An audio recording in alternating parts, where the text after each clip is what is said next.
Thank you, Shark. I want you all to close your eyes and remember the feeling you had when you experienced your first snow. I know that a couple of you have been born and raised in Canada, and snow isn't something new to you. But as cliche as it may sound, the feeling of building snowmen or playing snowball games with your siblings or friends, how did that feel? And for the rest of you who have recently experienced snow or are yet to, how excited are you? Isn't that something you have been looking forward to? Can I have my picture? Okay, that right there is my first snow. I was curious, I was really excited, pretty bold, I'd say, to pull off that pose. And turns out, years later, I'm still similar to that kid. I stay excited when I experience new things. I am curious. I was short then and I'm short now. And I think I'm pretty bold to pull off that pose even now. So you must be thinking that why on the earth is she talking about snow? The reason is winter is coming. And it's coming for all of us. No, I'm just kidding.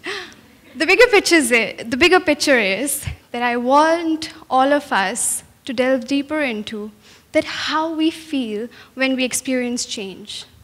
How do we feel about uncertainty, or how we feel when we venture into something that we have never known before. I am Tanya, and today I'm going to talk about my experience from moving to Canada from a very different place that I've lived my entire life, New Delhi, India. And I would accept the fact that this journey hasn't been a cakewalk for me. I've had my blue days, and even I still have them. But I have to accept the fact that Canada has given me some really memorable moments that I would love to cherish later. The fact that I stand here to share about my experience goes on to show that even now, I haven't succumbed to the pressures of change, and that is something I take pride in. Moving to a new place is, of course, a daunting task, but it becomes even more scary because at this new place, we all want to be liked, and at the end of the day, be able to connect to people with whom we can relate to, or at the least, who encourage us, who kind of understand us. How do we fit in and make sure that while we are at it, we stay true to ourselves? What parts of ourselves do we reveal, and what parts do we keep hidden are some of the questions that all of us go through when we change environments. It's been a while since I've come to Canada, and I'm still in that phase that I'm figuring out answers to a couple of questions. But I would share with you a few key lessons that I've learned while being comfortably lost. Even before coming to Canada, back home, I was Googling about top 10 dishes in Canada. Just a fun fact, I'm a foodie, and food makes me happy. And I was looking forward to poutine, pierogies. I ended up making my account at TripAdvisor, just saying. And the moment I arrived in Kingston, within a couple of days, I had this strong urge to have some spicy food. I'm an Indian, of course. I need spices. And I ended up going downtown Kingston to this wonderful restaurant, Score Pizza. And I ordered the spiciest pizza possible, tried to tailor it to my taste. And having had it, I just questioned, really? You call that as spicy? I don't think so. And that did not happen to me at one restaurant, but to a couple of restaurants. But the inner excitement inside me to taste new dishes didn't stop me from trying. And I kept going on, trying different cuisines, different dishes.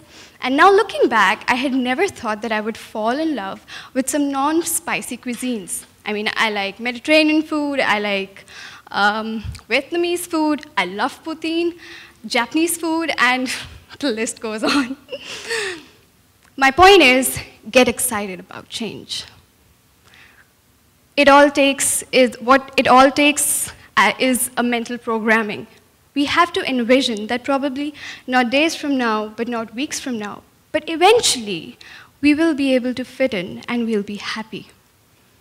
That brings me down to the second lesson that I've learned. That is, trust yourself and trust your journey.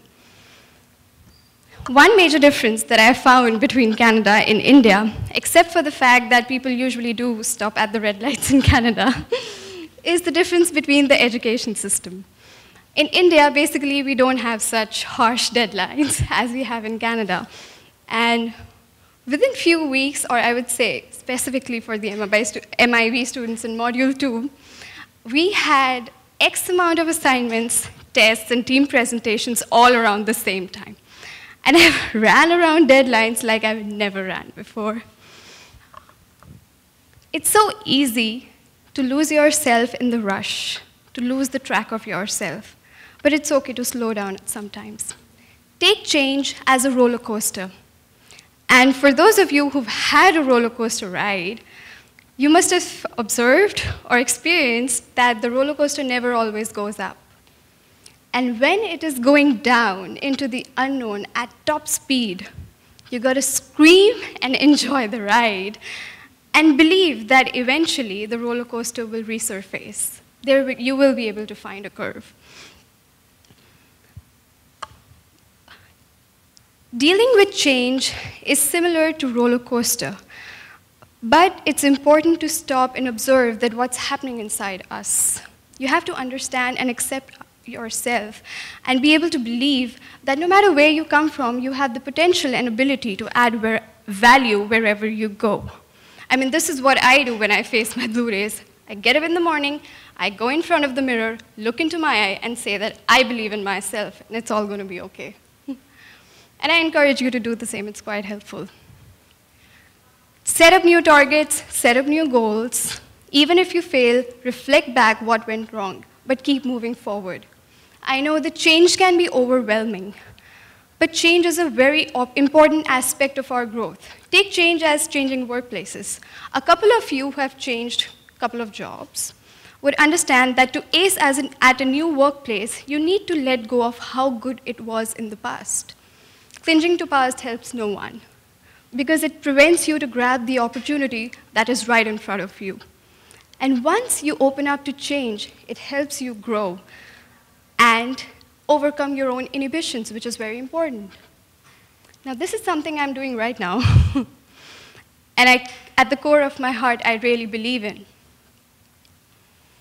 Be brave and venture out of your comfort zone. And that's exactly what this talk is about for me. Thank you.